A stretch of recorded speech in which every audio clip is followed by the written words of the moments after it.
وتەبێژی حکومەتیارەم چەند زانیاریەک لە بارەی موچەوە ئاشکرا دەکات. کۆمیسیۆنی باڵای سربەخۆی هەڵبژاردنەکانی عێراق سێ بڕیاری نوێ دەردەکات. سەرۆکی فەڕەنسا گەیشتە بەغدا و بڕیاریشا سبەی بگاتە ئەولێر و مووسڵ. سڵاوتان لێبێ و هەواڵی ڕۆژتان پێشکەش دەکەم. وتەبێژی حکومەتی هەرێمی کوردستان وەڵامی ئەو دەنگۆیانە دەداتەوە کە باز لە گەیشتنی 200 ملیارەکەی بەغدا دەکەن. ڕای دەگەێنێت چاوەڕوانن لەم ڕۆژانەدا 200 ملیارەکە بگاتە وەزارەتی دارایی هەرێم و دڵنیاییش دەدات بە فەرمانبەران کە لە چەند ڕۆژێکی کەمدا کۆتایی بەدابەشکردنی موچەی مانگی یەشتی فەرمانبەران دەهێنن. جوتیار عادل وتەبێژی حکومەتی هەرێم بە میدیاکانی ڕاگەاندووە لە سەرەتای دەست بەکاربوونی کابینەی نوێمی حکومەتی هەرێمەوە بڕیاریان داوە ئەو داهاتەی دێتە دەستیان پێشینە بۆ موچەی فەرمانبەران بێت. وتەبێژی حکومەتیش ئەوەی ڕاگەیاندووە ئەم مانگە مانگی دووەمە موچە بەبێ لێبڕیندا بەش دەکرێت و فەرمانبەرانیش دڵنیا دەکاتەوە کە موچەی مانگی هەشت بەبێ لێبڕیندا بەش دەکرێت. لەبارەی 200 میلیارد دینارەکەی بەغداشەوە جوتیار عادل ڕەتی کردەوە ئەو پارەیە گەشت بێتە هەرێمی کوردستان و ڕایگەیاند. چاوەڕوانین لە چەند ڕۆژی داهاتوودا 200 میلیارد دینارەکەی ئەم مانگەش لەلایەن بەغداوە بنێڕێت. ئەمە لە کاتێکدایە لە ڕۆژی 25 ئەم مانگەوە دابەشکردنی موچەی مانگی هەشت دەستی پێکردووە و تا ئێستا تەنها وەزارەتی تەندروستی و پێشمەرگە موچەکانیان وەرگرتووە.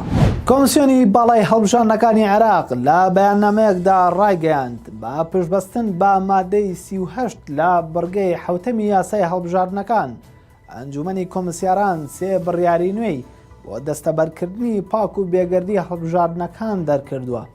لە بەیاننامەکەی ئەنجومەنی کۆمسیاران داهاتووە بریکاری هەموو پارتە سیاسیەکان و پاڵێوراوانی هەڵبژاردنەکان کۆپیەک لە راپۆرتی ئەنجامەکانی هەڵبژاردنیان پێدەدرێت پێش ئەوەی لە ڕێگای ئامێری نێردەرەوە ڕەوانە بکرێت.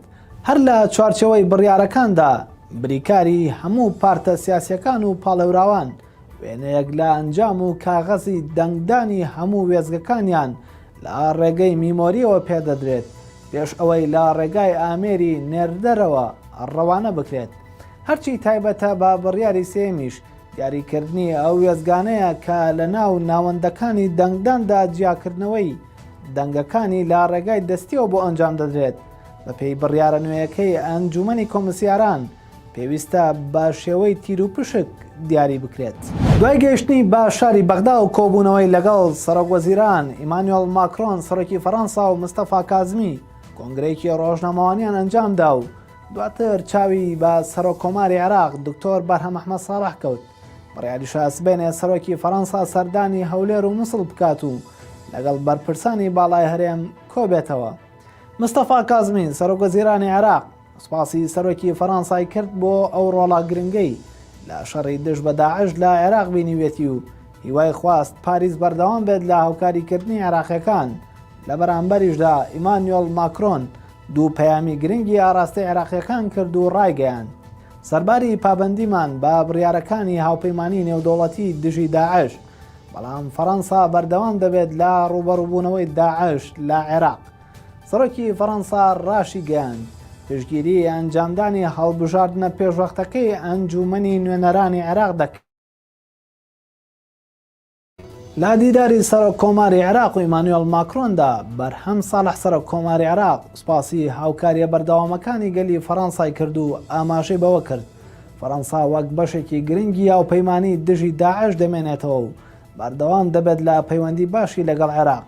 ئەمڕۆ کۆنگرەی لووتکەی هەماهەنگی و هاوبەشی لە شاری بەغدا و بە ئامادەبوونی ژمارەیەک سەرۆکی وڵاتانی دراوسێ بەڕێوە دەچێت. بڕیارە لە درێژەی سەردانەکەیدا سەرۆکی فەڕەنسا سبەینێ سەردانی هەولێری پایتەختی هەرێم بکات و چاوی بە ژمارەیەک بەرپرسی باڵای هەرێم بکەوێت و دواتر بچێتە پارێزگای مووسڵ و سەردانی کریسیانەکانی شارەکە بکات. ڕۆژنامەی دەیلی مەیلی بەریتانی ڕایگەیاند هێزە دەریایەکانی ئەمریکا لە ئێستادا کار لەسەر پەرەپێدانی جۆرە چەکێک دەکەن کە دەتوانێت کەسی بە ئامانجگیرا وا لێ بکات توانای پەیوەندی و قسەکردنی نەمێنێت. ئەمەش لە کاتێکدا ئامێرەکە جۆرێک لە دەنگدانەوەی بێزارکەر دروست دەکات و وا لە کەسی بەرامبەر دەکات توانای قسەکردنی نەمێنێت.